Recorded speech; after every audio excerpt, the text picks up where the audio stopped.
80,000 আলম, তো আলম তো মাখলুক, তো মাখলুকাত তো 80,000 18,000 কেন? আমি যা বুঝাতে চাইলাম সেটা হলো টোটাল মাখলুকাতের মাঝে 80,000 হোক আর 80 লক্ষ হোক, আল্লাহর খলিফা একটা মাখলুক, সেটার নাম হলো মানুষ। এই মানুষদেরকে আল্লাহ তাআলা খেলাফত দিলেন, দিয়ে তারপরে দুনিয়ায় পাঠায়া তিনি বললেন হুয়াল্লাযী জাআলাকুম খালাইফা ফিল আরদ, তিনি আল্লাহ যিনি তোমাদেরকে জমিনের মাঝে খলিফা বানালেন। হযরত আদম আলাইহিস সালাম হলেন আউয়ালু খলিফাতিন ফিল আরদ, জমিনে প্রথম খলিফা, যাকে আল্লাহ তাআলা বানানোর আগে ফেরেশতাদেরকে বলেছিলেন ইন্নী জাইলুম ফিল আরদি খলিফা, ও ফেরেশতারা আমি জমিনের মাঝে খলিফা বানাবো। খলিফা মানে প্রতিনিধি, রিপ্রেজেন্টেটিভ। আল্লাহ তাআলা জমিনে লক্ষ লক্ষ মাখলুক থাকার পরেও শুধু আদমকে খেলাফত দিলেন। খেলাফত দিয়ে তিনি ঘোষণা করলেন ওয়ালাকাদ কাররামনা বানি আদম, আমি ফেরেশতা দিয়ে আদমরে সিজদা করাইয়া সম্মানিত করলাম, অনুরূপ ভাবে আদমের সন্তানদেরকেও খেলাফত দিয়ে সম্মানিত করেছি। সুবহানাল্লাহ। সেই সুবাদে আমরা সবাই জানি মানুষ হলো সৃষ্টির মাঝে সেরা জীব। এই সেরা জীবকে আল্লাহ তাআলা কেন বানালেন, দায়িত্ব কি, খেলাফত কেন দিলেন? সূরা আল ইমরানের 110 নম্বর আয়াতে সেটাই বললেন। এখন আমরা যারা সৃষ্টির সেরা, আল্লাহর খলিফা, আমাদের দায়িত্বটা কি, এটা আমাদের জানা দরকার আছে না নাই? কারণ যার সম্মান যত বেশি তার দায়িত্ব তত বেশি। আপনি নামাজ পড়বেন, আপনি জিকির করবেন, আপনি না খেয়ে থাকবেন, রোজা, আর আপনি মনে করবেন যে আপনি নামাজ পড়ছেন, রোজা রাখছেন, জিকির আজকার করতেছেন, আপনার দায়িত্ব শেষ। তাহলে আপনি আপনার নিজের সম্মান এবং নিজের দায়িত্বের ব্যাপারে আপনি একবারে বেখবর। পৃথিবীতে এমন একটা মাখলুকও নাই যে মাখলুক আল্লাহকে সিজদা করে না। এমন কোন মাখলুক নাই যে মাখলুক নামাজ পড়ে না। এমন কোন মাখলুক নাই যে মাখলুক রোজা রাখে না। এমন কোন মাখলুক নাই যে মাখলুক আল্লাহর জিকির করে না, তাসবিহ পড়ে না। কিন্তু তারা কেউ আল্লাহর খলিফা না। কুল্লুন কাদ আলিমা সালাতাহু ওয়া তাসবিহাহু, কুল্লুন আই কুল্লু শাই। আল্লাহ কোরআন মাজিদে বলে সব মাখলুক কাদ আলিমা, সে জানে সালাতাহু, কেমনে সালাত পড়া লাগে, ওয়া তাসবিহাহু, কেমনে আল্লাহ তাসবিহ করা লাগে। আন-নাজমু ওয়াশ-শাজারু ইয়াসজুদান, চন্দ্র তারকা বৃক্ষরাজি সবাই আল্লাহকে সিজদা করছে। কেমনে সিজদা করা লাগে এটা তারাও জানে। আলাম তারা আন্নাল্লাহা ইয়াসজুদু লাহু মান ফিস সামাওয়াতি ওয়া মান ফিল আরদ, ও নবী আপনি কি দেখেন না আকাশ এবং জমিনে যত মাখলুক আছে ইয়াসজুদু লাহু, তারা আল্লাহকে সিজদা করছে। ওয়া ইন মিন শাইইন ইল্লা ইউসাব্বিহু বিহামদিহি ওয়ালাকিন লা তাফকাহুনা তাসবিহাহুম। আকাশ এবং জমিনে একটা মাখলুকও বাদ নাই যে আল্লাহর তাসবিহ পড়ে না, তবে তাদের তাসবিহ বুঝার ক্ষমতা তোমাদের নেই।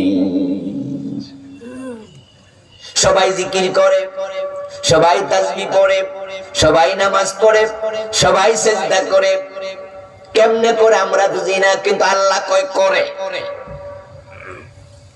আল্লাহর ফেরেশতারা খাবার দাবার খায় নাকি? সারাক্ষণ উপাস। আর আমরা তো রোজার মাসে 14 ঘন্টা মাত্র, 15 ঘন্টা উপাস। ওরা পুরা জীবন উপাস, সারাক্ষণ তাসবিহ পড়ছে ফেরেশতা। এজন্য ফেরেশতারা কিন্তু আদমরে বানানোর সময় বলছেন না, হানু নুসাব্বিহু বিহামদিকা ওয়া নুকাদ্দিসু লাক। আপনার তাসবিহ পড়ার জন্য আমরা আছি।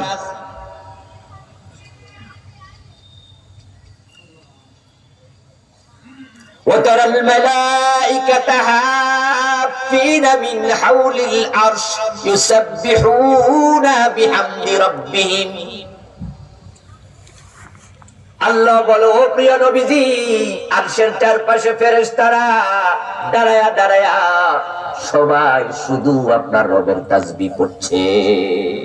সুবহানাল্লাহ। হাফিন গোল হইয়া আরশের চারপাশে, কাবার চারপাশে আমরা যেমন দাঁড়ায়া গোল হইয়া নামাজ পড়ি, ও নবী আপনি তাকায়া দেখেন। আপনি কি দেখেন না, মানে জানেন না? আরশের চারপাশে ফেরেশতারা আল্লাহর তাসবিহ পড়ছে সারাক্ষণ, এক সেকেন্ড বাদ নাই। ওদের কামে হলো এটা। এত তাসবিহ পড়ো তারা খলিফা না, এত সিজদা করো তারা খলিফা না, চিরদিন উপাস থাকাও তারা খলিফা না। এখন আপনি নামাজ, রোজা, হজ, যাকাত, জিকির, আজকার কয়টা কইরা আপনি কোন আমি খলিফা? আপনি বুঝেন নাই খেলাফত কি? আপনাকে আল্লাহ সৃষ্টির সেরা বানাইছে, তাই শুধু নামাজ, রোজা, হজ, যাকাত কয়টা আপনার দায়িত্ব না? দায়িত্ব কি? কুনতুম খায়রা উম্মাহ। আল্লাহ বলে তোমরা সৃষ্টির মাঝে সেরা, সকল মাখলুকের মাঝে সেরা, সকল প্রজাতির মাঝে সেরা। উখরিজাত লিন্নাস, তোমাদেরকে মানব কল্যাণের জন্য বানানো হয়েছে, দায়িত্ব দেয়া হয়েছে।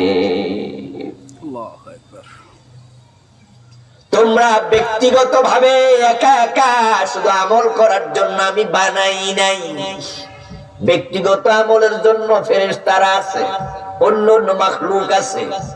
আমি আল্লাহর কথার বাইরে কেউ চলে না। তুমি আমার কথা শুনে মসজিদে গিয়ে 5 ওয়াক্ত পড়বা নামাজ, রমাদানে হজ করবা, বছর একবার যাকাত দিবা, এই তোমার দায়িত্ব শেষ? কয় না, এগুলোর জন্য মাখলুকের অভাব নাই, বরং তোমাকে সৃষ্টির সেরা বানাইলাম, এগুলো তোমাকে করিতেই হবে। এগুলো অন্য মাখলুকও করে, তবে তুমি যেহেতু সেরা, তোমার অতিরিক্ত দায়িত্ব আছে যেটা অন্য মাখলুকের নেই। তুমি সেরা, তোমার দায়িত্ব আরেকটা। তুমি খেলাফতের কাজ করবা, উখরিজাত লিন্নাস। তুমি একা একা বেহেশতে যাইবা না, তুমি একা একা জান্নাত খুঁজবা না। তোমাকে আমি মানুষের জন্য দায়িত্ব দিয়েছি, মানবতার জন্য বানাইছি। তুমি স্বার্থপর হবে না।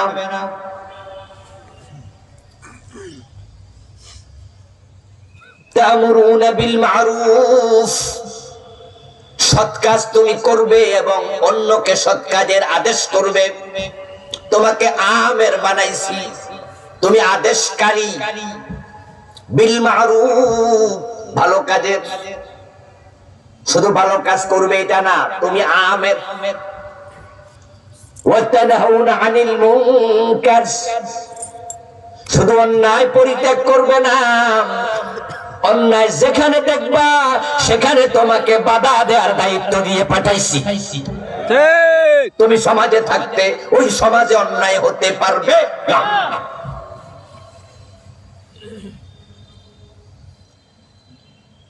ক্ষেতের মাঝে ধান লাগাইয়া বাড়িতে বসে থাকা কৃষকের দায়িত্ব নয়। মাঠের মাঝে ফলন লাগাইয়া বীজ লাগাইয়া তারপরে মাঝে মাঝে দেয় পরিচর্যা করবে, আগাছা হলে টেনে তুলে ফেলবে। অন্যের গরু এসে তোমার ক্ষেত খায় কিনা বেড়া দেবে, যখন প্রয়োজন হয় ক্ষেতের মাঝে সার দেবে, পানি শুকাই গেলে পানি দেবে। তারপরে তুমি কৃষক, শুধু ধান লাগায় বাড়ি যায় ঘুমায় থাকবা, তুমি আদর্শ কৃষক না। শুধু নামাজ কালাম নিজে নিজে করবা, সমাজে সুদ চলবে, গোশ চলবে, দর্শন চলবে, খুন চলবে, জেনা চলবে, ব্যভিচার চলবে। আল্লাহর আইন বাদ দিয়া মানুষের আইনে দেশ চলবে, আর তুমি মসজিদে সিজদা ঠুকবা, এটা তোমার দায়িত্ব নয়। তুমি খলিফা। إني جاعل في الأرض خليفة وتنهون عن المنكر وتؤمنون بالله। এই কঠিন কাজ তোমাকে দেওয়ার পরে আল্লাহ বলে তুমি আল্লাহর উপরে ঈমান আনবে। এই কাজগুলো যে করে প্রকৃত অর্থে সেই ঈমানদার হয়।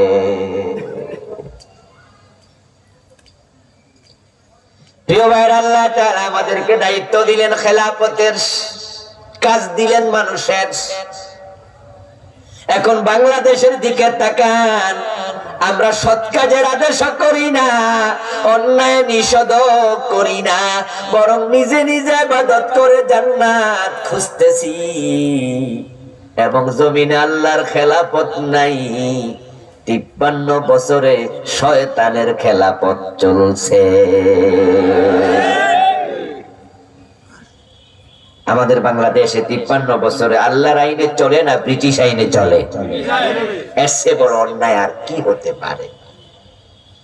এর চেয়ে বড় নিকৃষ্ট কাজ আর কি হতে পারে? জমিন আল্লাহর খলিফারা উপস্থিত, অথচ জমিন আগাছায় ভরে গেছে। পুরা জমিন আগাছায় ভরপুর, আর আল্লাহর খলিফারা বসে আছে। ভালো করে শুনুন, আল্লাহ তাআলা আমাদের বাবা আদমকে বানায়া 1 নাম্বার খেলাফত দিলেন, সকল ফেরেশতাকে দিয়ে সিজদা করালেন, আমাদেরকে সৃষ্টির সেরা ঘোষণা দিলেন। তিনি আমাদেরকে 1 নাম্বার জায়গায় রেখে আদম সন্তানকে বড় সম্মানিত করেছি, খেলাফত দিয়ে সৃষ্টির শ্রেষ্ঠ মাখলুক বানিয়ে। সাথে সাথে আবার বললেন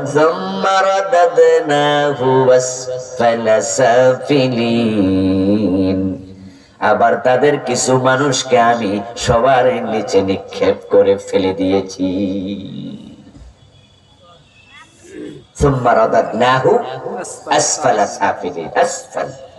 সবার নিচে ফেলে দিয়েছি। উলাইকা কাল আনআম, যাদেরকে নিচে ফেলে দিয়েছি এগুলো আর মানুষ না, এগুলো পশু। কাল আনআম, এগুলো পশুর মতো। বাল হুম আদাল, আরো নিকৃষ্ট। আসফাল, এর নিচে আর নাই। কিছু মানুষ যাদেরকে আল্লাহ শূকর এবং কুকুরের নিচে ফেলে দিয়েছেন, তাদেরকে বলছেন উলাইকা হুমুশ শাররুল বারিয়া। সূরা বাইয়িনাতে বলছে এগুলো সৃষ্টির মাঝে সবচেয়ে খারাপ, সবার নিচে। আসফাল, এর নিচে আর কেউ নাই, কুত্তাও নাই, শূকরও নাই। শাররুল বারিয়া, সৃষ্টির মাঝে সবার নিচে। আর যারা খেলাফতে টিকে আছে, উলাইকা হুম খায়রুল বারিয়া, আমার আল্লাহ বলে তারা টোটাল মাখলুকাতের মাঝে সবার উপরে। সুবহানাল্লাহ। এখন আপনি কোথায় থাকতে চান? কোথায় থাকতে চান? নিজে সিদ্ধান্ত নিন। কিছু মানুষের সম্মান আল্লাহর কাছে আল্লাহর আরশের চেয়ে বেশি। আল্লাহর কাবার চেয়ে বেশি। আবার কিছু মানুষ শুকুরের চেয়ে কুকুরের চেয়ে আরো নিকৃষ্ট। খায়রুল বারিয়াত, আরশ একটা বারিয়া, বারিয়া মানে মাখলুক। আল্লাহ খালেক, আরশ মাখলুক। আল্লাহ খালেক, কাবা মাখলুক। আল্লাহ ছাড়া সব মাখলুক। আর মানুষ মাখলুকের মাঝে এক নাম্বার। সুবহানাল্লাহ পড়েন। আরশ মাখলুক। এজন্য এতে মোমেন আল্লাহর খলিফা গুলো যতদিন পৃথিবীতে থাকবে ততদিন কিয়ামত হবে না। তাদের সম্মান এত বেশি, ঈমানওয়ালার সম্মানে আল্লাহ কিয়ামত করবেন না। যদি একজনও থাকে, قال رسول الله صلى الله عليه وسلم لا تقوم الساعة على أحد يقول الله الله আল্লাহ আল্লাহ বলার মতো একজন মুমিন যদি থাকে কিয়ামত হবে না। মুমিনের এত দাম আল্লাহর কাছে, এত সম্মান। হ্যাঁ, একদিন কিয়ামত হবে। যেদিন কিয়ামত হবে, কিয়ামত হওয়ার সময়, কিয়ামত হওয়ার এক মুহূর্ত আগে আরশ আছে, কুরসি আছে, লৌহে মাহফুজ আছে, কাবার ভিটিটাও আছে, দুনিয়ার সব আছে, কিন্তু শুধু মুমিন নাই। তাই মুমিন যখন থাকবে না, আল্লাহ আরশটাও আর রাখবে না, আছাড় মেরে ভেঙে ফেলবে। এতে বোঝা যায় আল্লাহর কাছে আরশের চেয়ে মুমিনের সম্মান বেশি। উলাইকা হুম খায়রুল বারিয়া, তারা সৃষ্টির মাঝে এক নাম্বার। খায়রা খিয়া ইসমে তাফসীর।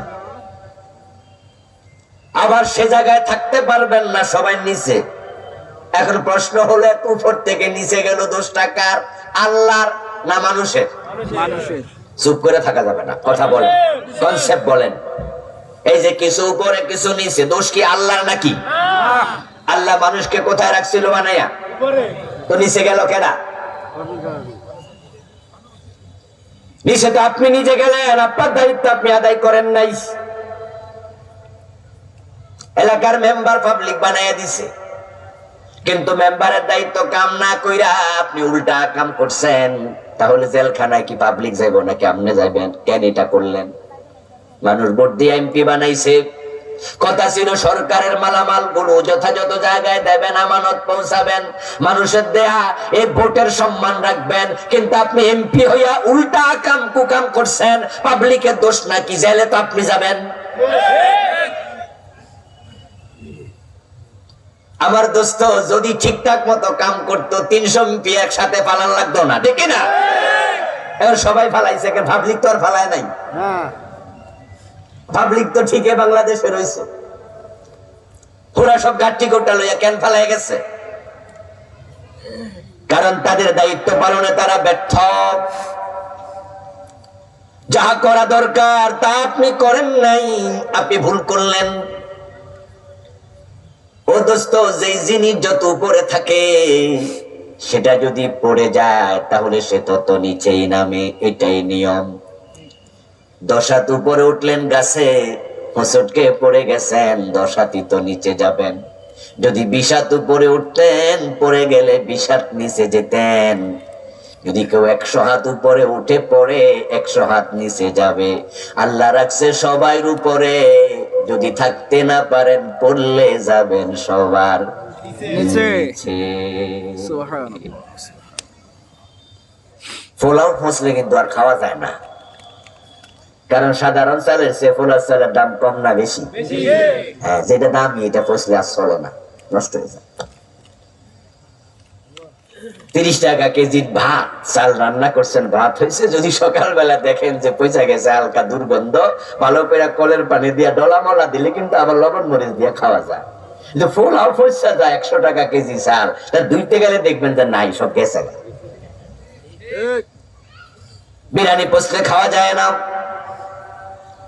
এখন আল্লাহ তাআলা আমাদেরকে দায়িত্ব দিলেন, তা'মুরুনা বিল মা'রুফি ওয়া তানহাউনা আনিল মুনকার, উখরিজাত লিন-নাস, মানুষের জন্য বানাইছি।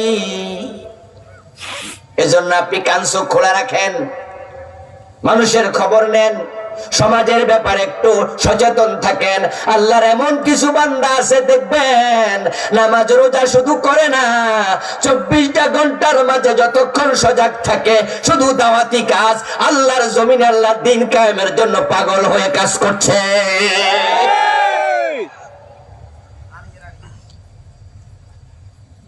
তাদেরকে ধইরা জেলে দিলে জেলখানা যাইও কাম শুরু করে, ঠিক না?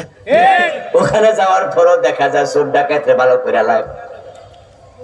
তারা জানে উখরিজাত লিন্নাস, তাদেরকে আল্লাহ মানুষের জন্য বানাইছে।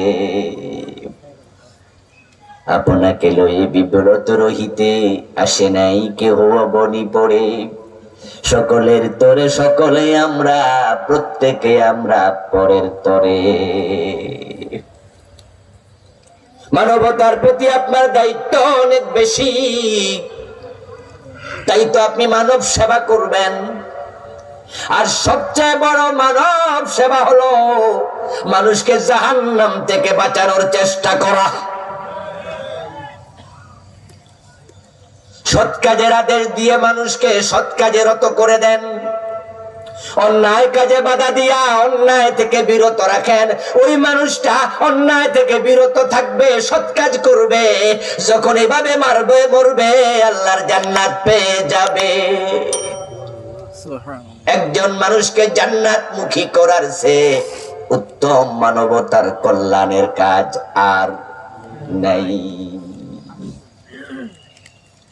রাসূলুল্লাহ সাল্লাল্লাহু আলাইহি ওয়াসাল্লাম বলেছেন, তোমার মাধ্যমে একজন মানুষ যদি হেদায়েতের পথ খুঁজে পায়, একটা লাল ওট পুরস্কার পাওয়ার চেয়ে তোমার জন্য এটাই হলো সেরা।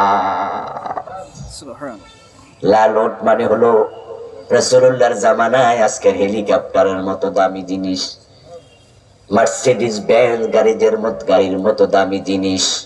তৎকালীন যুগে যোগাযোগের জন্য যে বাহন ছিল, গাধা, খচ্চর, ওট, ঘোড়া, এই চারটার মাঝে ওট হলো সবচেয়ে দামি, আর লাল ওট ছিল সবচেয়ে দামি।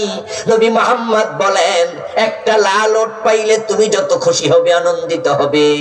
তোমার মাধ্যমে একজন মানুষ যদি সত্যের পথ খুঁজে পায়, এটা তোমার জন্য আরো বড় পুরস্কারের মতো।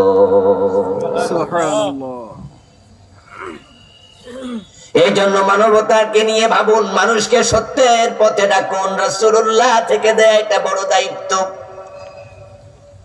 আপনি খাবেন, পাশের লোক না খায়া থাকবে, মানবতার প্রতি আপনি চোখ বন্ধ রাখলেন। আপনি নামাজে যাবেন, আপনার ঘরে আপনার সন্তান ঘুমায় আছে, আপনার স্ত্রী বেনামাজি, আপনি ভালো মানুষ হাজি, বউ পর্দা করে না, আপনার ভাই বোন ইসলাম মানে না, অথচ আপনি নিজেই জান্নাতি ভাবছেন।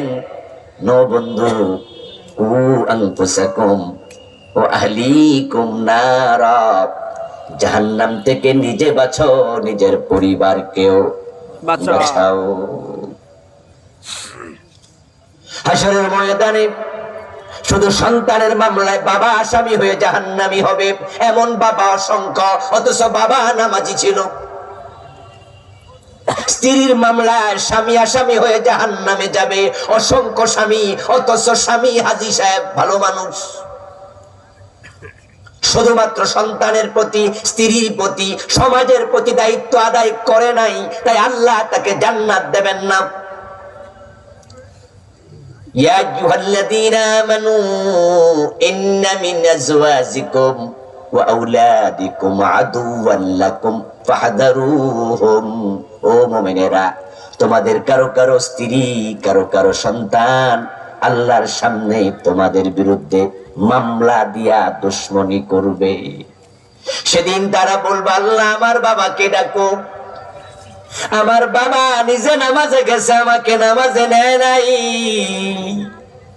অথচ তার দায়িত্ব ছিল আমার বয়স 7, তখন নামাজ শিখাবে, আমার বয়স 10, নামাজ না পড়লে প্রয়োজনে শাসন করবে, কিন্তু আমি ইন্টারমিডিয়েটে পড়েছি।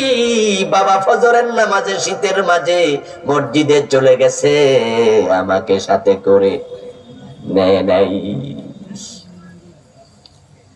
আমার বাবা আমাকে ইন্টারমিডিয়েট অ্যান্ড্রয়েড সেট কিনা দিছে এসএসসিতে। আমি রাতের বেলা দরজা লাগায়া লাগায়া বাবার দেয়া টাকার মোবাইলটাতে সিনেমা নাটক দেখেছি। বাবা শাসন করে নাই। আমি বোরকা ছাড়া কলেজে গেছি, হাই স্কুলে গেছি। কত যুবক আমার দিকে তাকিয়েছে ফেল ফেল নয়নে। আমার আমল নামে আজকে লাখ লাখ কবিরা গুনাহ। বাবা নিজে আমাকে আজকে বোরকা ছিলিয়ে দেয় নাই, দিলে আমি আজকে এই জায়গায় আসতাম না। নাজালহুমা তাহাতা আকদামিনা লিয়াকুনা মিনাল আসফালিন। আমি পায়ের নিচে রেখে তারপরে জাহান্নামে যাব।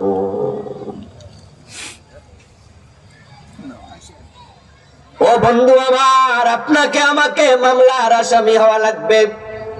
সমাজের খবর নেবেন না, মানুষের ব্যাপারে আপনি চোখ বন্ধ করে রাখবেন। আল্লাহর সামনে হাজির হয়ে বলবেন, আল্লাহ আমারে জান্নাত দাও। আল্লাহ বলবেন, কেন? 10 টাকা চাইছিলাম ওষুধ কিনতে, দেও নাই, জান্নাত পাবা কেন? ক্ষুধায় কাতর ছিলাম, খাবার চেয়েছিলাম, খাবার দেও নাই, আজকে জান্নাত চাও কেন? কোন মুখে চাও? ফিরিয়ে দিয়েছিল সেদিন। ছোটকালে আপনারও কবিতা পড়ছেন, আমিও পড়ছি, মনে করছি কবির কল্পনা বিলাস। পরে কামেলে ওঠে বুখারী খতম করতে গিয়ে দেখি কবির কথা নয়, হাদিসে কুদসি। হাসরের দিন বলিবেন খোদা, হে আদম সন্তান, তুমি মোর সেবা করনি, যবে ছিল রোগে অজ্ঞান। বলিবে মানুষ, হে প্রভু করো তার, আমরা কেমনে লইব তোমার পরিচর্যার ভার। বলিবেন খোদা, দেখুনি মানুষ কেঁদেছে রোগের ঘরে, তারি শুশ্রূষা করিলে তুমি সেটাই পাইতে মোরে। আল্লাহু আকবার। ফাইন্নাল্লাহা ইয়াতাকাব্বালুহা বিয়ামিনিহি। সহিহ বুখারীর riwayat, নবী মুহাম্মদ বলেন, যদি একটা খেজুর, এক টুকরা খেজুর তুমি গরিবের হাতে তুলে দাও হালাল কামাই থেকে, গরিবের প্লেটে পড়ার আগে আল্লাহ নিজের ডান হাত বিছায়া দেয়।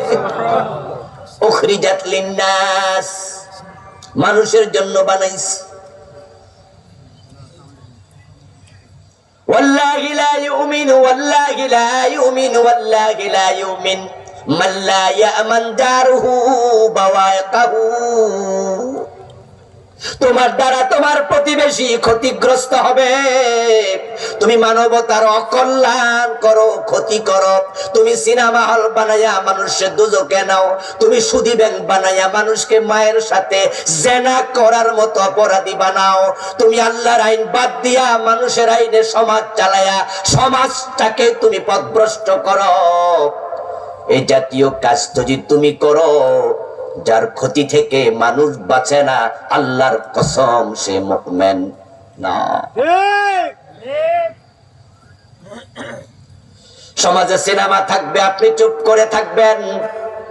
সমাজে অনাচার থাকবে, আপনি চুপ করে থাকবেন।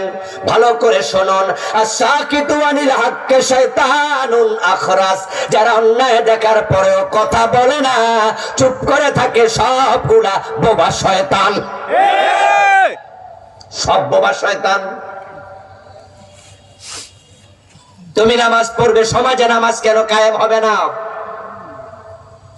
الذين إن مكناهم في الأرض أقاموا الصلاة وآتوا الزكاة وأمروا بالمعروف ونهوا عن المنكر। যখন কোন ভূখণ্ডে মুসলমান ক্ষমতা পায়, আল্লাহ তাআলা সূরা আল হাজে বলেন, আমি মুসলমানদেরকে 4টা আদেশ দিলাম। 1 নাম্বার, তারা নামাজ কায়েম করবে। 53 বছর মুসলমান দেশটা চালায়। যদিও 47 থেকে আমাদের হাতে ভূখণ্ডটা আল্লাহ দিয়েছে। সিরাজউদ্দৌলার পতনের পর 190 বছর ভূখণ্ডটা আমাদের হাতে ছিল না, ইংরেজরা চালাইছে। আল্লাহ দয়া কইরা 1947-এ এই ভূখণ্ড আবার মুসলমানের হাতে ফিরাইয়া দিছে। এটা মুসলমানের নামেই আলাদা হয়েছে। হিন্দুদেরটা হিন্দুস্তান, মুসলমানেরটা পাকিস্তান।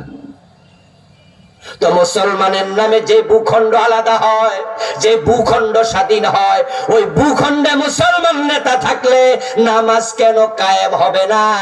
যারা এই নামাজ কায়েম করে নাই, যাকাত প্রতিষ্ঠিত করে নাই, অন্যায় বাধা দেয় নাই, ন্যায়ের আদেশ করে নাই, এই লোকগুলো আল্লাহর দায়িত্ব অবহেলা করেছে।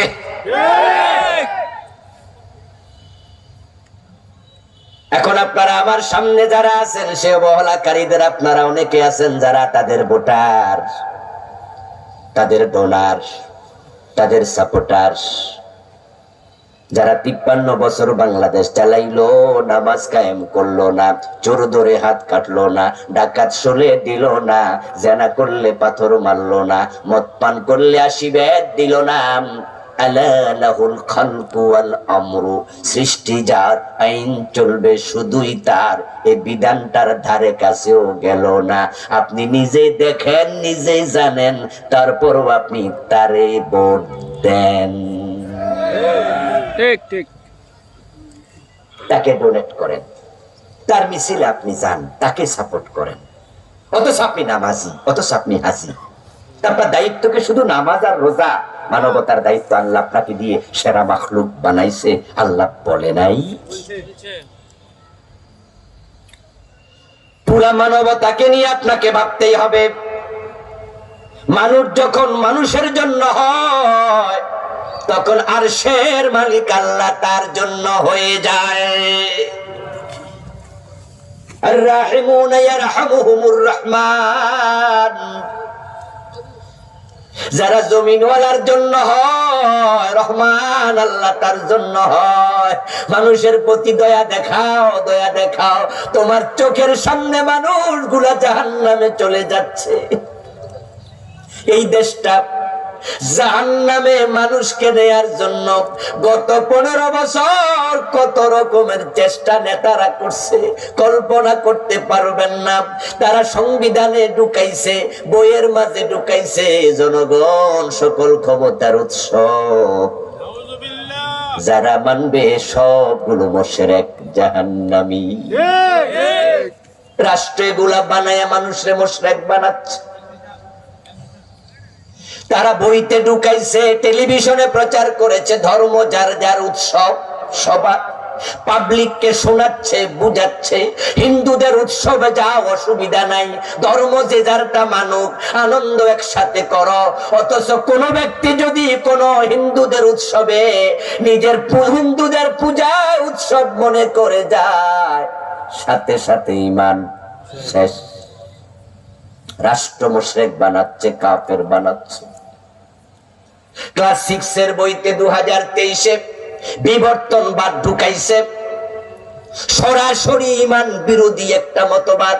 মানুষ নাকি বানর ছিল, রাষ্ট্র কাফের বানাতে চায়। 2024-এ ক্লাস 6-7 এর বইতে এই গত সিলেবাসের মাঝে ছিল এলজিবিটিকিউ, শরীফ শরীফার গল্পের নামে সমকামিতার নতুন ভার্সন, যেটা বিশ্বাস করলে ঈমান শেষ।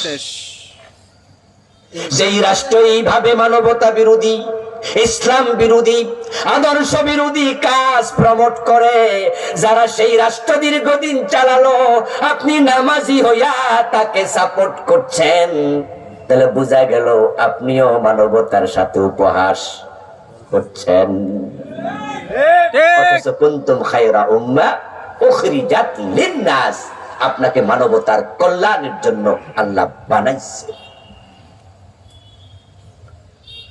মানুষকে আল্লাহর পথে যখন ডাকেন, এটা হলো সবচেয়ে বড় কল্যাণ। ওয়ামান আহসানু কাওলাম মিম্মান দাআ ইলাল্লাহ ওয়া আমিলা সালিহা ওয়া ক্বালা ইন্নানি মিনাল মুসলিমিন। একজন লোক ভিক্ষা করছে, গরিব মানুষ। আমি আপনাকে বললাম, ভাইজান আমি 100 টাকা দিছি, আপনিও দেন, এটা একটা ভালো কাজ, এটা মসজিদ হচ্ছে। আমি আপনাকে বললাম, ভাই এই মসজিদে আমি 100 ব্যাগ সিমেন্ট দিছি, আপনিও দেন, এটা বড় ভালো কাজ। এইভাবে যত ভালো কাজ আছে বলা হবে, আল্লাহ প্রত্যেকটাতে নেক দেবেন। এবার আল্লাহ বলছে, যখন কেউ মানুষকে আল্লাহর দিকে ডাকে, এর চেয়ে ভালো কোনো কাজ আর নেই। ومن أحسن قولا ممن دعا إلى الله, কার কথার সে কার কথা সেরা, যে মানুষকে আল্লাহর দিকে দাওয়াত দেয়। ওয়া আমিলা সালিহা, এবং নিজে নেক আমল করে।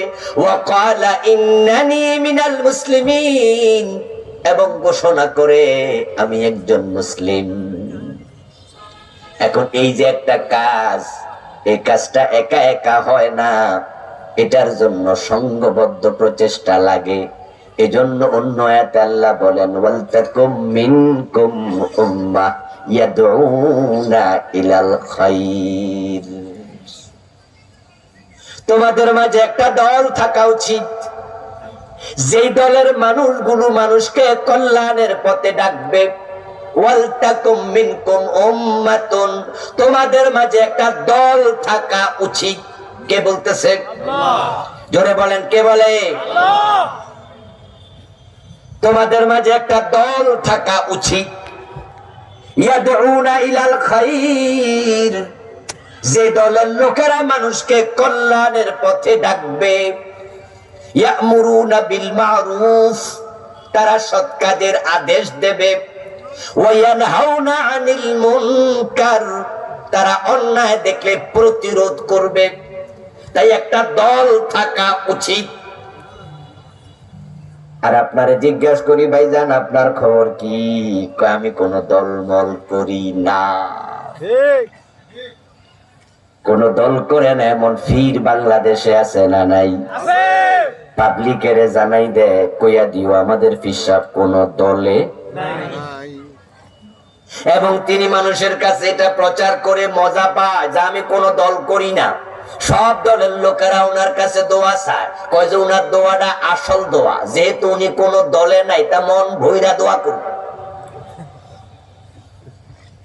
উনি যদি দল করত, তাহলে উনি দোয়া করার সময় ভাবতো, ভাইবা কইতো, আল্লাহ আমার দলেরটা এটা বাদ। এই জন্য ওই হুজুর হলো উদার হুজুর, যেই হুজুর কোন দলে নাই। ওনার কাছে যাও দোয়ার জন্য। নির্বাচন আসছে, আম গাছ মার্কাওয়ালা এমপি যাইয়া কয়, আমার আম গাছ মার্কা, হুজুর আল্লাহ এমপি বানাইয়া দেও। তাল গাছ মার্কাওয়ালা যাইয়া কয়, হুজুর আমার জন্য দোয়া, আল্লাহ তাল গাছ মার্কার এমপি বানাইয়া দেও। গাব গাছ মার্কাওয়ালা পরের দিন যাইয়া চায়, উনি কয়, আল্লাহ গাব গাছ ওনার এমপি বানাইয়া দেও। আর সের মালিক কয়, আসন হইলো একটা, দোয়া করলি 3 জনের লাইগা।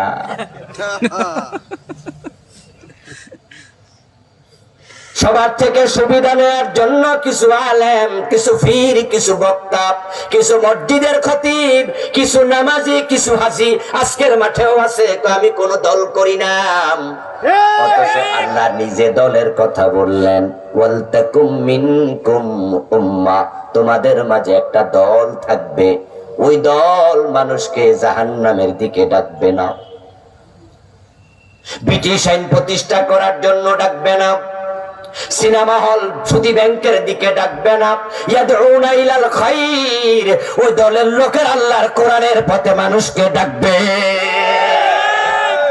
এমন দল বানানোর জন্য কে বলছে?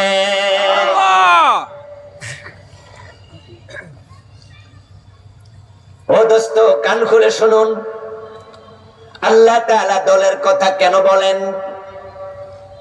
এর কারণ হচ্ছে, একা একা মানুষ যখন থাকে তখন থাকে দুর্বল, আর যখন সংঘবদ্ধ হয় তখন তারা হয়ে যায় সবল। ওয়াতাসিমু বিহাবলিল্লাহি জামিআন ওয়া লা তাফাররাকু, কে বলেছেন? আল্লাহ। বাংলা অর্থ কি? তোমরা আল্লাহর রজ্জু কোরআনকে সবাই মিলে ঐক্যবদ্ধ ভাবে ধরো। ওয়ালা তাফাররাকু, তোমরা কোরআন ধরার সময় বিচ্ছিন্ন থাকবে না। ওয়াতাসিমু বিহাবলিল্লাহ, আল্লাহর রজ্জু কোরআন, এটাকে ধরো জামিআ, একসাথে নাকি আলাদা?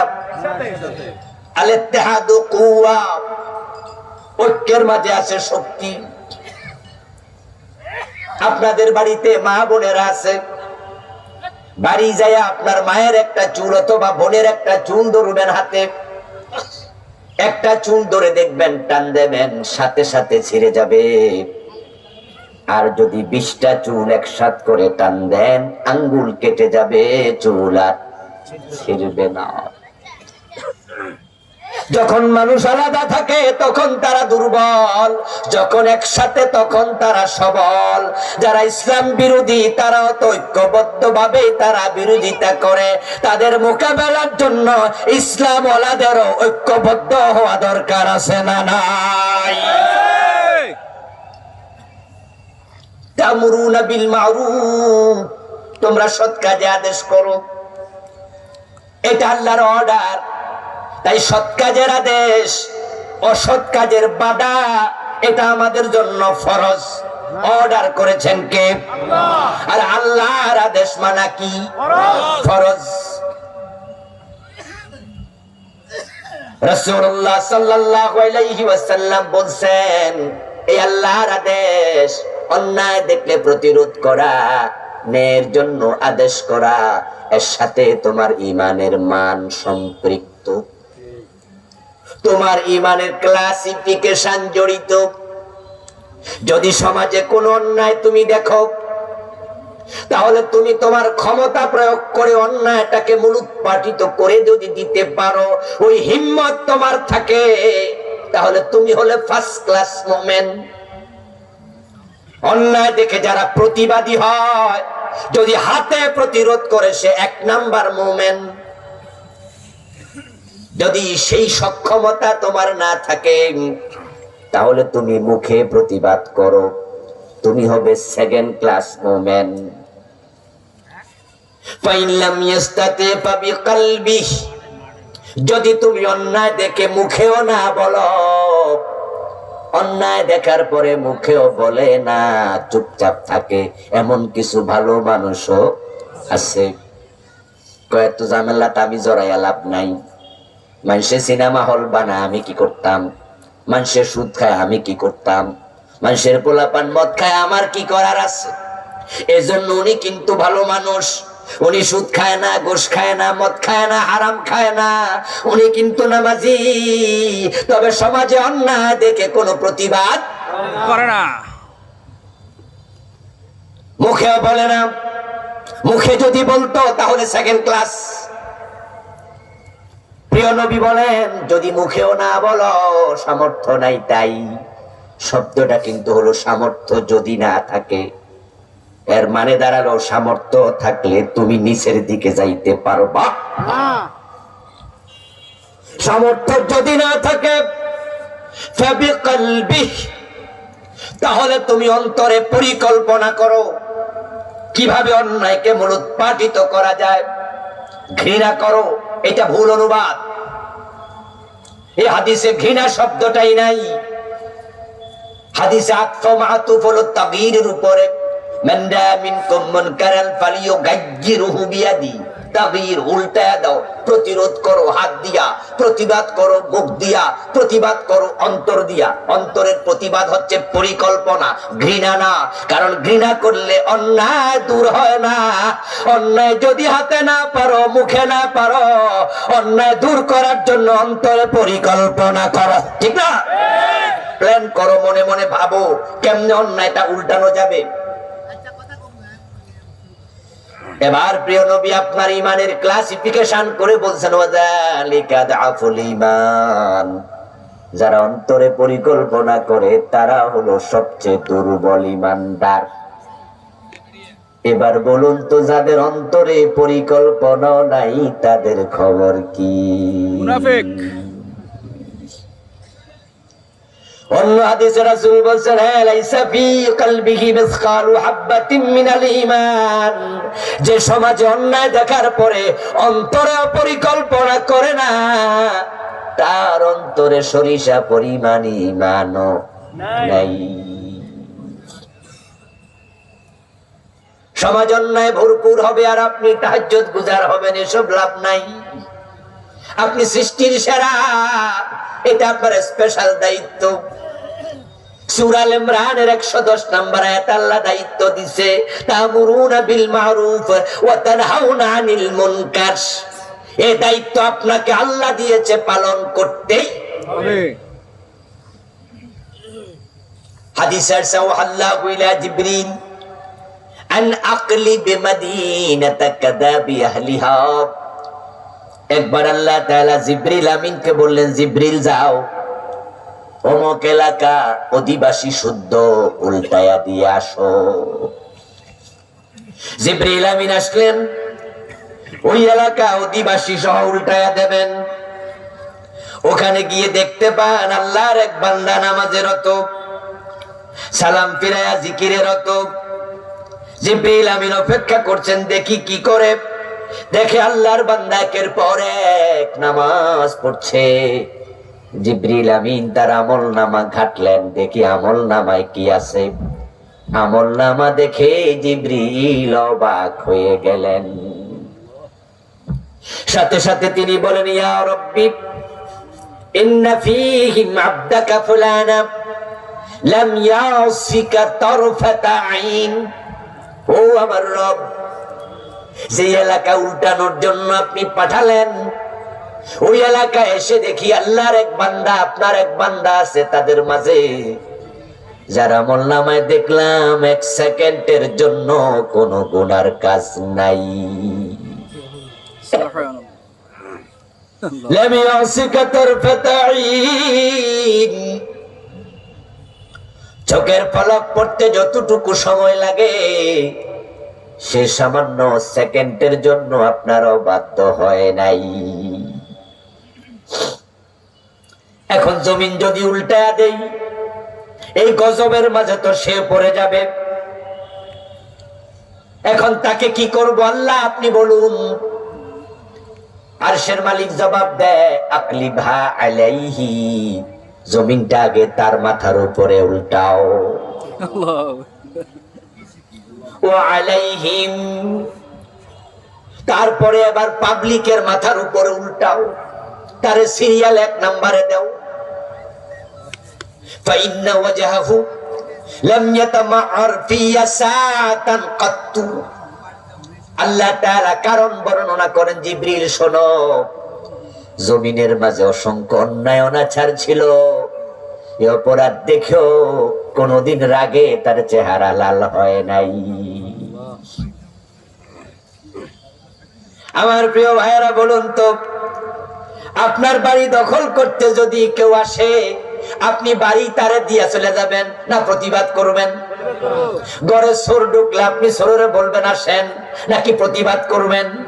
তো আপনার দেশটা 53 বছর বেঈমানেরা শাসন করছে, জালেমেরা দেশ চালাচ্ছে, কোরআন বিরোধীরা চালাচ্ছে, আর আপনি চুপচাপ আছেন। দেশটা শয়তান নিয়ে গেল। বোঝা গেল সম্পদের মায়া আছে, বাড়ির মায়া আছে, ইসলামের মায়া কলিজায় নাই। আরেকজন আপনার বাড়ি এসে দখল করলে চেহারা লাল হয়ে যাবে, শরীর গোস্বা আসবে। জমিন আমার, আমার জমিনে তুমি হাল চাষ করার কে? বলবেন না, এই আমার জমিনে তুমি হাল চাষ করো, আমার বাড়িতে তুমি এসে ওয়াল তোলো, আমার জমিতে আমার বাড়িতে তুমি ধান লাগাও। আপনি রেগে ফেটে যাবেন, চেহারা লাল হয়ে যাবে, কিলাকিলি মারামারি শুরু করে দেবেন। আর পুরাটা জমিন 53 বছর ব্রিটিশ আইনে চালাচ্ছে। আল্লাহর আইন মোটেও নাই। আল্লাহর বান্দা, তোমার চেহারা লাল হয় না। ও জিবরিল, তার মাথার উপর উল্টায়া দাও জমিন। এমন বান্দা, এমন খলিফা আমার প্রয়োজন। ওয়াত্তাকু ফিতনাতাল লা তুসিবান্নাল্লাযীনা যালামু মিনকুম খাসসা। আপনারা মনে মনে ভাবছেন, আমি তো অপরাধ করি না, আল্লাহ আমারে শাস্তি দেবে কেন? আমারে আযাব দেবে কেন? ওই হাদিস দিয়া বোঝা যায় অন্যায় দেখে চুপ থাকা এটা বড় অপরাধ, এটা মহা অপরাধ, বোবা শয়তানের কাজ।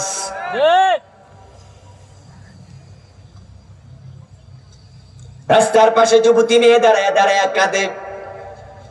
এলাকার পরিচিত একজন জিজ্ঞাসা করলো, কি গো রোকেয়া, কাঁদস কেন? ওই যুবতী মেয়ে বলে, বাইরে ভাই কাঁদবো না কেন, বাবা মরছে, মা মরছে 7-8 বছর, আমার ছেলেটাকে বিদেশ পাঠাতে চাই, তাই বাবার রেখে যাওয়া সম্পদ ভাই খাচ্ছে, ভাইকে বলছি ভাই আমারে কিছু দেও, বেচা কিনা ফোলা বিদেশ দেব। ভাই আমারে ধমকায়া বাইর করে দিছে, এই বাড়ির দিকে তুই আসবি না, বাইরও। এখন বাড়ি যায় যদি বলি স্বামী আবার ধমকাবে, কোথায় যাব, রাস্তায় কাঁদি। এবার এলাকার ওই লোক মনে মনে কয়, মার ফেডের ভাই জমি দেয় না, আমি যদি কইতে যাই আমার লোগো শত্রুতা হবে, দরকার কি, আস্তে করে চলে যায়। ওই বোন তোর ভাইয়ে জমি দেয় না, আমার করার কি আছে? এত বড় অন্যায় শোনার পরেও তার চেহারা লাল। 10 মিনিট পরে যায় এলাকার মেম্বার, একই প্রশ্ন, কি গো রোকেয়া কাঁদস কেন?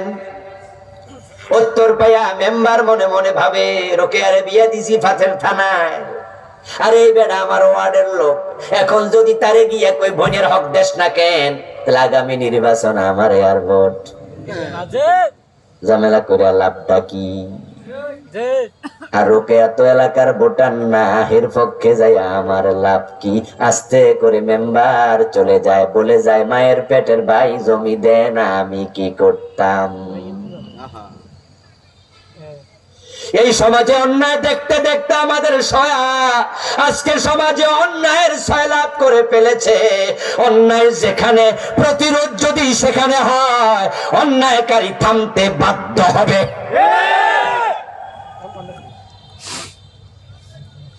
সামাজিক বিভিন্ন মেল দরবারে দেখবেন 100 জন মানুষ হাজির, তার মাঝে নেতা টাইপের 4-5 জন, তারা তলে তলে গোশ খাইয়া মেলে আইসা দরবারে আইসা এমন কথা বলে যেটা খোলা চোখে বোঝা যায় কথাটা অন্যায়, কিন্তু তারা নেতা, তাই বাকি 90 জন চুপ। তারা সবাই বুঝতেছে বেড়া গোশ খাই আইছে, না হয় তারা কেমনে দিবালোকে প্রকাশ্যে কথা কয়। এখন কথা বললে তো আবার বেটা আমার দুশ্মন হবে, তা আমি কইয়া লাভ কি? তাই চুপ করে থাকে। কে গোশ খাইয়া উল্টায়া দেয় বিচার, যদি ওই 90 জন কথা বলতো জালেম গুলো থামতে বাধ্য হতো, কিন্তু না, দরকার নাই। এই যে আপনি অন্যায় বাধা দিলেন না, আপনি বাড়ি চলে গেলেন, যাওয়ার সময় আসরের নামাজটা মসজিদে পড়ে গেলেন, মনে মনে ভাবছেন জান্নাতের চাবি নামাজ পাইয়া গেছি জান্নাত, না নাম কুনতুম খায়রা উম্মাতিন উখরিজাত লিন-নাস। ওই যে রাস্তায় দাঁড়ায় দাঁড়ায় রোকেয়া মেয়েটা কাঁদে, আল্লাহ কয়, আল্লাহর বান্দা, তোরে আমি ওই মাইয়াটার কল্যাণের জন্য বানাইছি। ও মেম্বার, তুমি রোকেয়ার চোখের পানির মূল্যায়ন করো নাই। ওই মেয়েটার ভাই জালেম, আর তুমি জালেমের পক্ষ নিয়ে চুপ থাকলা, তুমিও আরেক জালেম। কথা বলো না, তুমি বোবা শয়তান। ওই মানবতার কল্যাণের জন্য বানাইছি। আমার প্রিয় ভাইরা, আল্লাহর গজব থেকে বাঁচো, আযাব থেকে বাঁচো। অপরাধের কারণে যদি সমাজে আযাব আসে, তাহলে যারা অপরাধ করে না, আল্লাহ কোরআনে বলে আমি গজব থেকে তাদেরকেও ছাড় দেই। অতিবৃষ্টি, অনাবৃষ্টি, খরা, দুর্ভিক্ষ, টর্নেডো, ঘূর্ণিঝড়, ভূমিকম্প, আসমানি গজব, প্লেগ, এই মহামারী, কয়দিন আগে করোনা, এগুলো সব আমাদের হাতের কামাই। জহরাল ফাসাদু ফিল বাররি ওয়াল বাহর বিমা কাসাবাত আইদিন নাস। এই করোনায় কত পীর সাহেব মারা গেছে, কত নামাজি মানুষ মারা গেছে।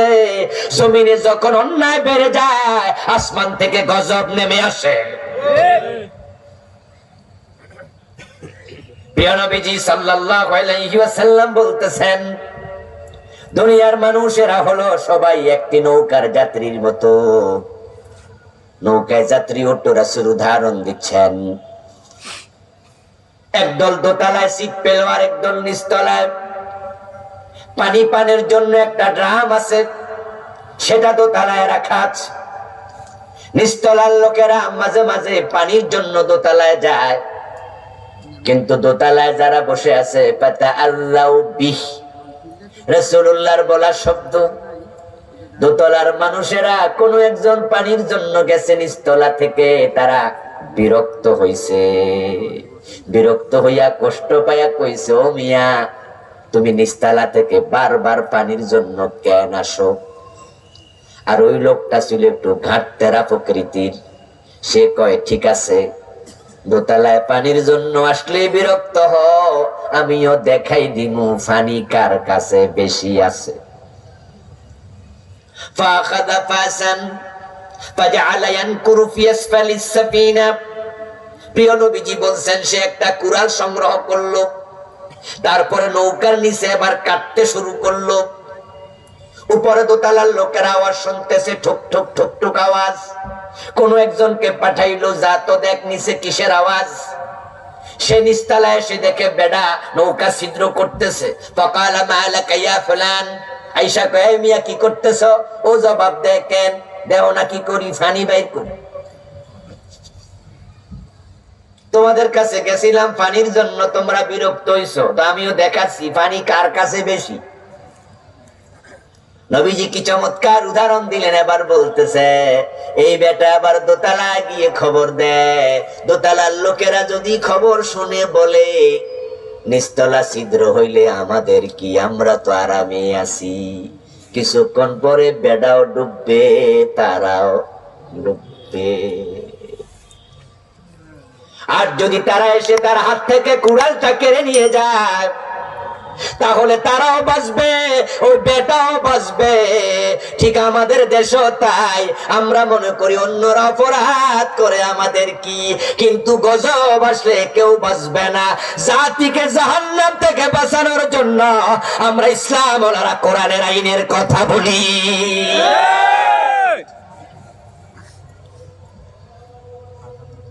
আপনারা ভাবতেছেন ইসলাম ওয়ালারা কোরআনের আইনের কথা বলে, ক্ষমতা যাইয়া তারা মনে হয় আমাদের মতো গম চুরি করব, তারা আমাদের মতো টিআরের টাকা মাইরা খাবে। দুইজন মন্ত্রী এ দেশ 3টা মন্ত্রণালয়ে 5 বছর দায়িত্ব পালন করেছে। ওই দুইজন মন্ত্রীর দিকে তাকায় দেখো, 5 বছর 1 টাকা মেরে খাওয়ার ইতিহাস নাই। ফিরে আসবেন। প্রিয় ভাইরা, বলছিলাম আল্লাহর জমিনে আল্লাহর কোরআনের রাজ প্রতিষ্ঠার জন্যই সংঘবদ্ধ প্রচেষ্টা দরকার। ওয়ালতাকুম মিনকুম উম্মাহ, একটি দল থাকবে। আপনি বলছেন যে আপনার দল নাই। দলবদ্ধ প্রচেষ্টা ছাড়া কি ব্যক্তিগতভাবে কোরআনকে সংসদে নেওয়া যাবে? এটা সম্ভব? আল্লাহ তাআলা আল্লাহর নবীকে বলেছেন যে, আপনি বলুন যে আমার উম্মত হবে 73 দল, তার মাঝে জান্নাতে যাবে শুধুমাত্র 1 দল। কোন দল? ইয়াদউনা ইলাল খায়র ওয়ালতাকুম মিনকুম উম্মাহ, সেই দল যে দল মানুষকে কোরআনের দিকে, কল্যাণের দিকে, জান্নাতের দিকে ডাকবে। কিছু মানুষ আছে যারা দলবদ্ধ, কিন্তু তারা একদিনও জান্নাতের দিকে ডাকে না, তারা উল্টা ডাকে। মান দাআ বিদাওয়াল জাহিলিয়া, রাসূল বলছে যারা জাহিলিয়াতের দিকে ডাকে, কোরআনের উল্টা দিকে ডাকে, তারা মানুষের প্রতিষ্ঠিত মতবাদের দিকে ডাকে। তারা বলে যে আমরা পাশ করলে বর্তমান সংবিধানকে সমুন্নত রাখবো। তারা বলে আমরা পাশ করলে বর্তমান সংবিধানকে 52-72-এর সংবিধানে ফিরিয়ে নেব, সেই সংবিধানে বিসমিল্লাহটা পর্যন্ত ছিল না। রাসূল বলেন মান দাআ বিদাওয়াল জাহিলিয়া ফাহুয়া মিন দুসাই জাহান্নাম। যারা মানুষকে জাহান্নামের পথে, জাহিলিয়ার পথে ডাকবে, উল্টা দিকে ডাকবে, তারা জাহান্নামের ইন্ধন হবে। সাহাবী প্রশ্ন করলেন, ইয়া রাসূলুল্লাহ ওয়া ইন সামা ওয়া সাল্লা, যদি সে নামাজি হয়, যদি সে রোজাওয়ালা হয়? প্রিয় নবী জবাব দেন, ওয়া ইন সামা ওয়া সাল্লা ওয়া জাআমা আন্নাহু মুসলিম, সে নামাজ পড়ুক, সে রোজা রাখুক, নিজেকে মুসলমান ভাবুক, উল্টা পথে ডাকার কারণে সে জাহান্নামেই যাবে। নাউজুবিল্লাহ পড়ে। নাউজুবিল্লাহ। জান্নাতে একটি দল যাবে, মা আনা আলাইহি ওয়া আসহাবি, আমি নবী এবং আমার সাহাবাদের দল। এখন আপনার কোনো দলই নাই, আপনি একা। অথচ আপনি যখন মারা যাবেন, কবরে রাখার সময় কিন্তু আপনাকে দলেই যেতে হবে। পাবলিক সবাই বলবে বিসমিল্লাহি ওয়া আলা, বাংলা অর্থ কি? বিসমিল্লাহি আল্লাহর নামে, ওয়া আলা মিল্লাতি রাসূলিল্লাহি, রাসূলের দলে তুলে দিলাম। তো আপনি আজীবন বলছেন দল করেন নাই, আজকে পাবলিক আপনাকে রাসূলের দলে ধাক্কায়া তুলে দিল। আপনাদের কাছে আমি জানবো, যে লোক জীবিত থাকতে রাসূলের দলে যায় নাই, মরা লাশ রাসূল গ্রহণ করবেন নাকি?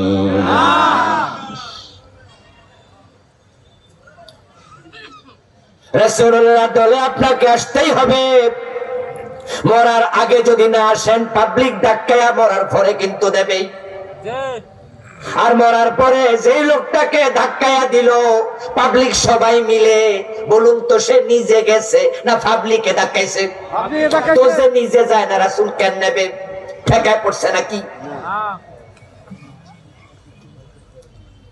এবার আত্মসমালোচনা করুন। আপনারা আমার সামনে যারা আছেন, কত মানুষকে আপনি কবরে দিলেন এই দোয়া পড়ে, বিসমিল্লাহি ওয়া আলা মিল্লাতি রাসূলিল্লাহ, আল্লাহর নামে তোমাকে রাসূলের দলে তুলে দিলাম। ও আল্লাহর বান্দা, আপনি নিজেরে প্রশ্ন করেন, আপনি রাসূলের দলে এখন আসছেন কি? যদি না আসেন, তাহলে পাবলিকরে ধাক্কান কেন? লিমা তাকুলুনা মা লা তাফআলুন, কাবুরা মাকতান ইনদাল্লাহি আন তাকুলু মা লা তাফআলুন। আল্লাহ বলে, এমন কথা কেন বলো যা নিজে করো। কাবুরা মাকতান ইনদাল্লাহ, এটা আল্লাহর কাছে বড় গুনাহ। এমন কথা তুমি বলো যা নিজে করো না। তাহলে কবরে যদি আল্লাহর দলে, রাসূলের দলে মানুষরে তুলে দেন, আপনি এই দোয়া পড়েন, আপনার নিজের রাসূলের দলে, কোরআনের দলে আসা দরকার আছে না নাই? চলে আসেন, চলে আসেন। সুযোগ আবার আসতেছে। জুলাই বিপ্লব, আগস্ট বিপ্লবের পরে বাংলাদেশে কোরআনের আইন কায়েমের একটা সম্ভাবনা দেখা দিছে। এই 53 বছরে যা আমরা পাই নাই, সে সম্ভাবনার দ্বার এবার উন্মোচিত হয়েছে। আলহামদুলিল্লাহ, প্রধানমন্ত্রী চলে গেলেন না বলে, তাই তার সাথে জড়িত সংবিধানের ধারাগুলো নিজে নিজে স্থগিত হয়ে গেছে। মন্ত্রী পরিষদের সদস্যরা পালিয়ে গেলেন, তাদের সাথে জড়িত সম্পৃক্ত মন্ত্রী পরিষদের সাথে যা আছে সব ধারা নিজে নিজে স্থগিত। 300 এমপি পালাইয়া গেল, সাথে সাথে তাদের সাথে জড়িত সকল ধারা স্থগিত। সংবিধান অনেকটাই এখন অর্ধেক অকার্যকর। আমরা ধাক্কা মারলে এটা পুরা সরে যাবে। কোরআনকে সংবিধান বানানো যায় ইনশাআল্লাহ। আল্লাহু আকবার। জয় জয় জালো, জয় জয় জালো।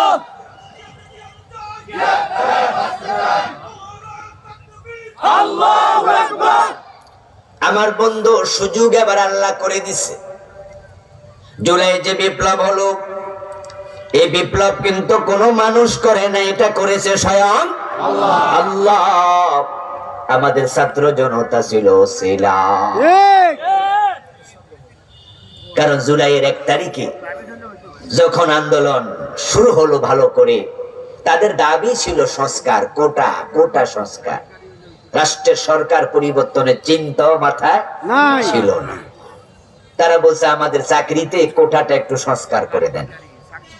প্রধানমন্ত্রী যদি তখন বলতো ঠিক আছে, তাহলে কোনো আন্দোলন হইতো না। সরকার চেঞ্জ দূরের কথা, আন্দোলনই তো হইতো না।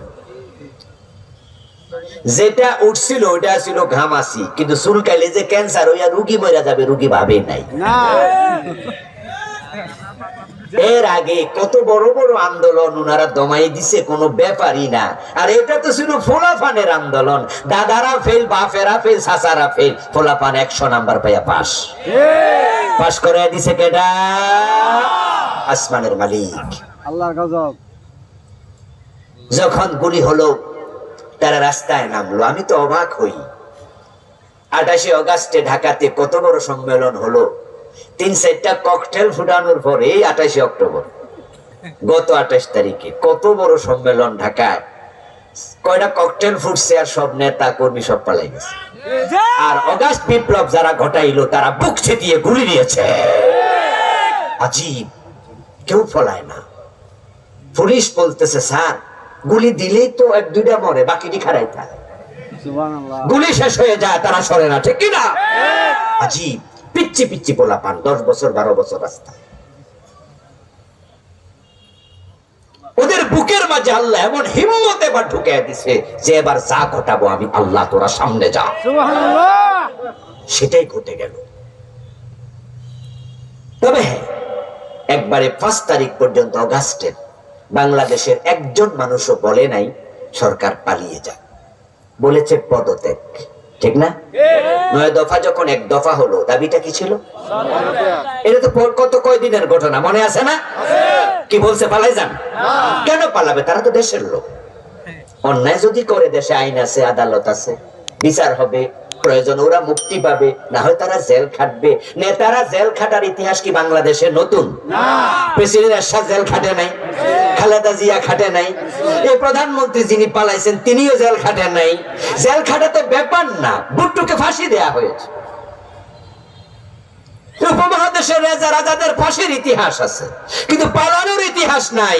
805 বছর আগে রাজা লক্ষণ সেন পালাইছে, আর এবার এবেডি পালাইছে। আমরা কেউ কিন্তু পালাইতে বলি নাই, ছাত্ররা কেউ বলে নাই। পালানোর কারণ আছে, আরশের মালিক দেখেছে জুলুমটা বেশি হয়ে গেছে, এই জালেমকে দেশে রাখা যায় না।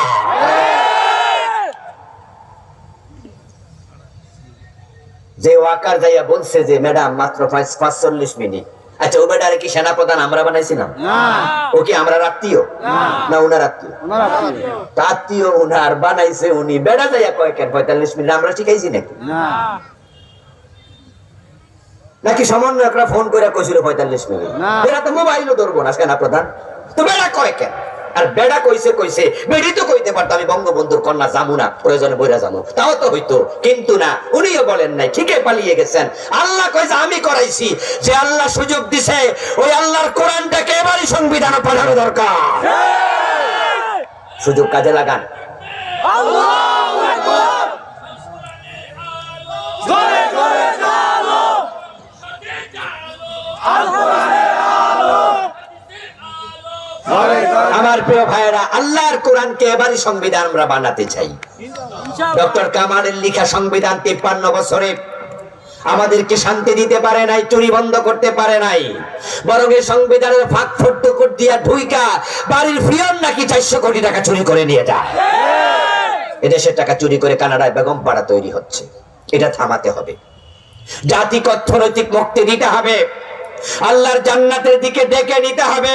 সেজন্য যা দরকার সেটা হচ্ছে আল্লাহর জমিনে কোরআনের বিজয় আন্দোলন করা দরকার। সেটা একা সম্ভব নয়, সম্মিলিত শক্তি দরকার। আমরা কি বিচ্ছিন্ন থাকবো না একত্র হব? ঐক্যবদ্ধভাবে আন্দোলন করতে কোরআনের পক্ষে রাজি আছেন না নাই? তা'মুরুনা বিল মারুফ ওয়া তানহাউনা আনিল মুনকার। উল্টা চলবেন, আল্লাহ একসানে যাবে। আবার সুযোগ বারবার আসে না। নূহ আলাইহিস সালামের বউ উল্টা চলেছে, আল্লাহ জাহান্নামে ফেলেছে। লূত নবীর বউ উনার কওমের সাথে ঐক্যমত্য পোষণ করেছে। আল্লাহ জমিন যখন উল্টায়া দেয় বলছে লোত বউকে সাথে নিবা না, রেখে যাও। লূত আলাইহিস সালামকে আল্লাহ ফেরেশতা দিয়া পাঠাইয়া অর্ডার করছে বউকে সাথে নিবা না। তোমার বউ তোমার সাথে একমত হয়নি, কওমের সাথে একমত ছিল। ফেরেশতা দুই দিক থেকে কোদালের মতো কোপ দিয়ে পুরা জমিনটাকে হাতের তালুতে নিয়েছে। ফাজাহান্না আলিয়াহা সাফিলাহা আমতারনা আলাইহিম মাতারা আমতারনা আলাইহা হিজারা। ফেরেশতা এভাবে তুলছে লূত নবীর বউ শুদ্ধ পুরা কওমকে আল্লাহ বলে আকাশ থেকে আমি পাথরের বৃষ্টি বর্ষণ করে পশুর জীবাণু বসি বানিয়ে দিয়েছি। তারপর বলেছি জমিনটাকে উল্টিয়ে দাও। জমিন উল্টানো হয়েছে, সেখানে সাগর হয়ে গেছে। ওই গজবের ভিতরে নবী লূতের বউ পড়েছে, একটা অপরাধ অন্যায়কারীদের সাপোর্ট করেছে। আপনারাও যারা উল্টা পথে সাপোর্ট করেন আল্লাহর গজব আসলে বাঁচতে পারবেন না। আমি জানি কোরআন বিজয়ের কথা বললে আপনারা কেউ দ্বিমত করেন না। আজকের মাহফিলে অনেকেই বলছেন যে মনে মনে ঠিক আছে হুজুর এটা দরকার, তবে হুজুর এবার না, ঠিক না, এটা পরে, অথবা হুজুর আপনারা আরেকটু আগে এলেন তারপরে আমরা আইতেছি। কইছে কোরআন দরকার, তবে হুজুর আসতে দিনে এইবার পারবেন না তো আমরাও জানি, তো ভোট ফসাইয়া লাভ কি? এই জন্য এবার ভোটটা দেব না ইসলামের পক্ষে, তবে পরে দেব। দোস্ত আমরা ঠিকই আগালাম, কিন্তু আজরাইল আপনার কাছে আগে এসে গেল, আপনার উপায় কি? এজন্য আসুন আমরা এবারই চেষ্টা করি, এবারই আগে যাই। আল্লাহ তাআলা তৌফিক দান করুক, বলি আমিন। হাদা মা ইনদি ওয়াল ইলমু ইনদাল্লাহ আলাইহি তাওয়াক্কালতু ওয়া